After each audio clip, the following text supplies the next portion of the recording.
নমস্কার সবাইকে, আশা করি সবাই খুব ভালো আছেন, সুস্থ আছেন। আজ রবিবার, এখন সকাল 11টা মতো বাজে। সকালে উঠে ব্রেকফাস্ট সারা হয়ে গেছে। আজকে একটু স্পেশাল দিন। গতকাল শনিবার আমার মা এসছেন। কথা ছিল আজ সকালেই চলে যাবে, কিন্তু জ্যাসলিনের আবদারে তাকে থাকতে হয়েছে। আজ বিকেলে বা সন্ধ্যের দিকে যাবে। তাই দিদুন যখন এসছে, এখন ভারী মজা। তো সারাদিন দিদুনের সাথে আজ সময় কাটবে। বদমাইশি, দুষ্টুমি, সমস্ত কিছু, পড়াশোনা সব বন্ধ। তো এখন দিদুনের সাথে টিভি দেখছে, তাই আমি পেয়ারাগুলো কেটে দিলাম, দুজনে বসে বসে খা। আর এই বেগুনগুলো অনেক দিন ধরে ফ্রিজে শুকিয়ে গেছে একদম। আজকে ভাবছি এগুলোকে ভাজা করে নেব। যদি এগুলো ভাজা খাওয়ার বেগুন নয়, কিন্তু তাও কিছু করার নেই, আর বেশি দিন রাখলে নষ্টই হয়ে যাবে। তাই জন্য এগুলোকে আজকে ভাজা করে নেব। মাঝখানে আমি চলে গেছিলাম একটু বাজারে, কারণ সারা সপ্তাহ বাজার না করে রাখলে রবিবার দিনটা তাহলে আবার সোমবার থেকে প্রবলেম হয়। তাই জ্যাসলিনের জন্য কিছু রুই মাছ আর ভোলা মাছ নিয়ে চলে এসেছি। আর এটা কি বলো তো বন্ধুরা, এটা হচ্ছে মানকচু। একটা মানকচু কিনেছিলাম 500 খানেক, তার কিছুটা আমি সেদ্ধ খেয়েছি দুবার। আর যতটুকু ছিল মাকে বললাম একটু আলু ভাজির মতো কেটে দিতে, চিংড়ি মাছ দিয়ে বানিয়ে নিয়েছি। দুজনেরই স্নান করা হয়ে গেছে, তাই জ্যাসলিনকে খেতে দিয়ে দিয়েছি। কিন্তু ও তো আজকে আর নিজের হাতে খাবে না, যেহেতু দিদুনকে দেখেছে, দিদুন খাইয়ে দিচ্ছে। এবারে খাওয়া দাওয়া হয়ে গেছে, সব আমরা একটুখানি রেস্ট নেব বলে শুয়েছি। এবার যত রাজ্যের কমপ্লেন্টস হচ্ছে আমার নামে, চলুন শুনি কি কি করছে এরা দুজনে।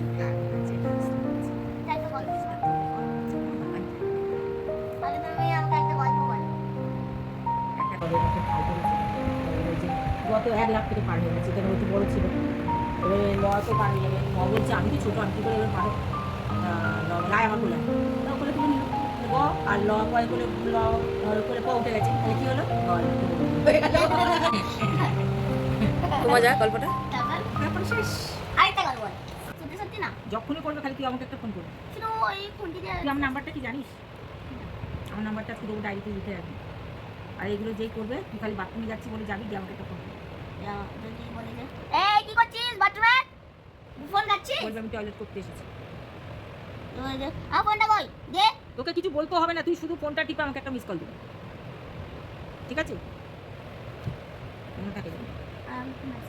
তোর মেসেজ করতে পারিস, তাহলে তো কোনো ব্যাপারই না, কিন্তু দিদিন করতে পারে না, এটাই ব্যাপার। মেসেজটা দেখতেই পারবে না। জাস্ট তুমি হোয়াটসঅ্যাপে যাবে, তোমার ওই যে ওই নিজের ওই হোয়াটসঅ্যাপটা আছে, তোমার ছবিতে ক্লিক করবে। আমার ছবিতে ছবি নয়, ওই বললা যে ওই ছবিতে আছে, পাশে ক্যালেন্ডার। শুনতে পাচ্ছেন, দিদুনকে শেখাচ্ছি কিভাবে হোয়াটসঅ্যাপে মেসেজ করতে হয়, কল রেকর্ড করতে হয়। তো চলুন এখন আমরা রেস্ট নিতে নিতে জ্যাসলিন আর দিদুনের খুনসুটি, বদমাইশি আর কি আমার নামে কমপ্লেন্স করছে সব শুনি। তো আজকে এখানেই ব্লগটা শেষ করছি। তোমরা সবাই খুব ভালো থেকো, সুস্থ থেকো। আর ভালো লাগলে একটা লাইক করে দিও, কমেন্টস করে দিও। টাটা। মানে না অ্যাকচুয়ালি জাস্ট ফোনটি দিয়ে ওই ভাই মানে না, তাহলেও বলেছি জাস্ট ভেবেছি। তুমি জাস্ট ভেবেছিলে যে মারতেও পারি। হ্যাঁ, এইগুলো অস্ত্র, একটা খুন্তি, একটা চটি, একটা লাঠি, আর একটা ওই বেলা। ওটা বেলা নয়, ওটা বেল্লা। বেলা। আরে বাবা, পায়ে ধরে শুশুর লাগে তো। তুমি কথা তো কম করো তো। আরে একটা মেয়ে কত ক্লিপ পাচ্ছে নিয়ে তুই বসে যাচ্ছে।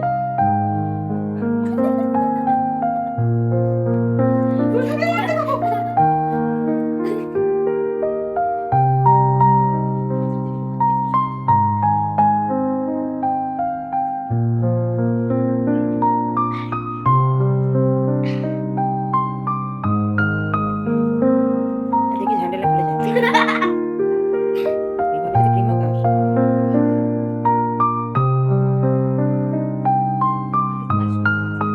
ওরা পারে করে না। তাও তুমি এসে চক করছি। এই সারা সপ্তাহ বেলা। হাতে না আরে দেখি। আরে ভাই তুমি কি কি করছো? হাতে ছাড়া না। এই গরমকালে তো ক্রিম মাখাচ্ছিস, এই এবার আরো গরম লাগবে তো। ভাই দাঁড়াও দাও। এটা কি? এটা আমি একটা ক্যারেক্টার সাজাচ্ছি। মা তুমি কিছু বলতে পারছো না? ইস, সেই যে দুধের রাজা দিল বল। দাঁড়াও দাঁড়াও। ইস, কি আর